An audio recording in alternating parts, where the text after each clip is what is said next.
Hello, my name is Dr. Anjali Henry. Welcome to Living Well. Today I will be talking about asthma.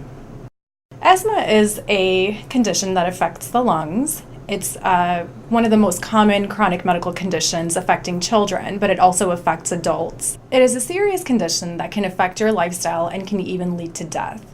People with asthma have inflammation of the airways in their lungs.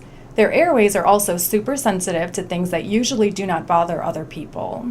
These are known as triggers. When a person with asthma comes into contact with one of these triggers, their airways become narrowed, causing the symptoms of asthma. The symptoms of asthma include wheezing, shortness of breath, cough at night or early in the morning are also signs of asthma.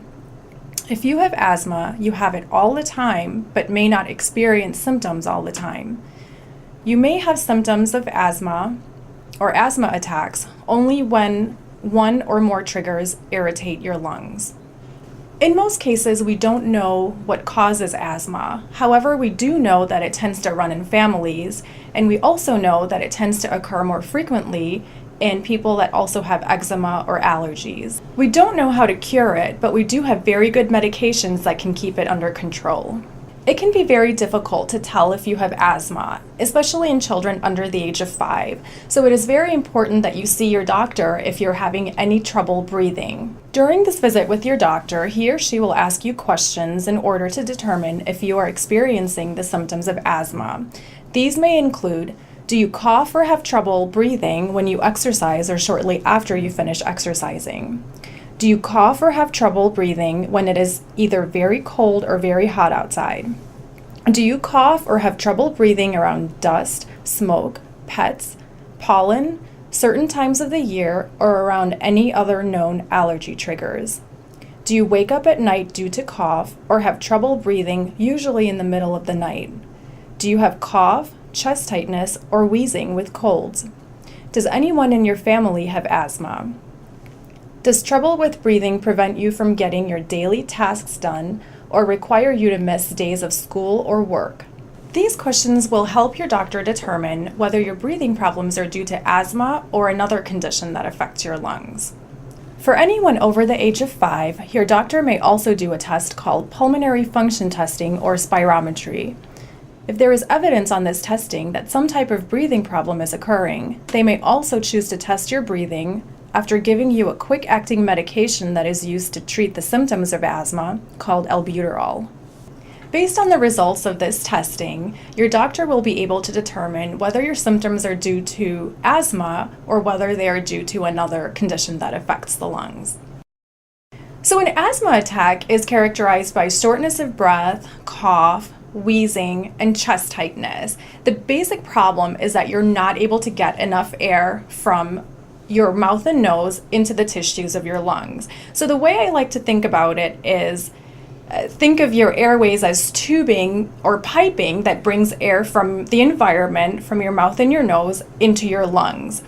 So the basic problem in asthma is that these airways are already inflamed and therefore already narrowed. When you have exposure to triggers of the asthma, however, these airways become even more narrow so that less air can get into the tissues of the lungs. So when an asthma attack occurs, there's 3 basic things that happen in your lungs that cause decreased air movement into the lungs. So the first thing that happens is the inflammation that was already present in the airways of people with asthma becomes worse, causing further narrowing of the airways. Secondly, the muscles that surround the airways tighten up or constrict in response to the trigger, causing the airway tubes to become even narrower, allowing even less air to get in and out of the lungs.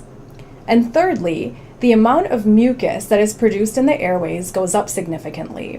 These mucus plugs then prevent air from getting into and out of the lungs properly.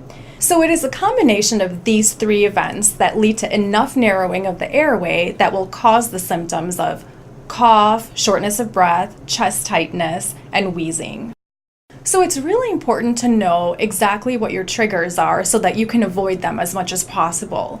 Some of the most common triggers include dust, dust mites, extreme hot or cold air, tobacco smoke, outdoor air pollution, rodents, pets, mold, and respiratory infections. So for every person, the triggers are different, so it is very important to identify what your specific triggers are so that you can avoid them as much as possible.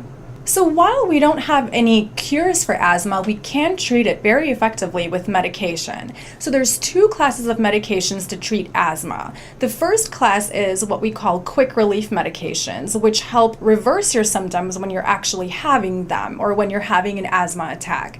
The second class of medications is called controller medications. This type of medication you have to use every day, and what this type of medication does is it controls your symptoms. So they decrease the amount of inflammation that's present in the lungs to begin with. This then hopefully decreases the frequency and the severity of asthma attacks.